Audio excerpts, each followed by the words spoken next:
This year, schools came to an agreement to change the IASAS debate format from Lincoln-Douglas to parliamentary debate. The switch means changes in team size, preparation, and speaker roles for debaters. Parliamentary debate doesn't require the kind of research that's necessary for cross-examination debate, and it's a form of debate that is much more international. Until this year, the forms of debate that we always used were very American, and so this it's popular in America today, but it's also popular outside of America. And so, given the kinds of schools we have in IASAS now, it's a more appropriate form of debate. Values has certain positive characteristics and qualities, especially for philosophy. A lot of students don't get too much philosophy, but parliamentary, it is more lively, it's more exciting. We have a different topic every round, which I think everyone enjoys. It just makes it more interesting. So all in all, it's probably a positive change, I would say. I like it. I think it challenges the kids. I think it's definitely more interesting, right, for the judges, for the audience.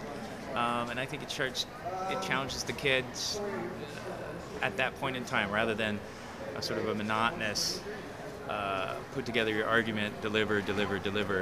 I think it's just inherently more interesting than the past. Yeah. I love it, and it's actually very popular. I've talked to the other coaches, and they really enjoy it. This year we're allowed to use one book, like a dictionary or an encyclopedia. There's already talk about maybe we just don't allow them to use any books, and that they really have to come in with their knowledge and be able to perform within an hour. People who are like follow the news and are pretty on top of what's happening in the world today are going to have an advantage. But there's nothing wrong with that. That's a good thing. And so, you know, it rewards the kid who's aware and curious and reads. And so that's a good thing. But you're not going to be inundated with statistics like you used to be in the previous forms of debate, where it was a real yawner for some. I mean, I liked that kind of debate, but audiences and judges didn't like it. And so we changed. Coaches agree that the new format not only makes the debate more interesting, but also easier to judge. The previous kinds of debate required a lot of nuance, and it was difficult for teachers, because teachers are only going to do it one time. They go listen for a couple hours, and the kind of debate we were doing, it was just too difficult for them in 2 hours to figure out how to judge. And this is an easier form of debate to judge. That's one of the reasons why we're doing it. It is a numerical tally. You add up all the points. Whoever has the most points, which team has the most points, takes the debate.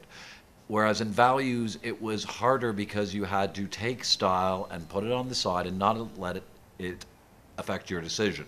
So yes, it is easier to judge, and hopefully the people who should win do win. Due to the increased team size, the parliamentary debate format makes room for more participation opportunities. Well, this kind of debate offers so much more opportunity for participation. One, because they're bigger teams, and two, because then you get local competition, because right now we have kids who are doing IASAS debate, but then we have other kids who are out in that other tournament that's for like 9th and 10th graders. And so more kids get involved. And also more kids get involved too, because it doesn't require the hours and hours of research, the other kind of debate. And lots of kids, you know, you got heavy schedules, you got APs and stuff like that. And it's hard. Well, now, by taking that out of it and increasing the numbers, I mean, I was really, really happy to see the numbers of kids this year who were debating and got to debate through the year, because that's great. I mean, I think that's really fantastic.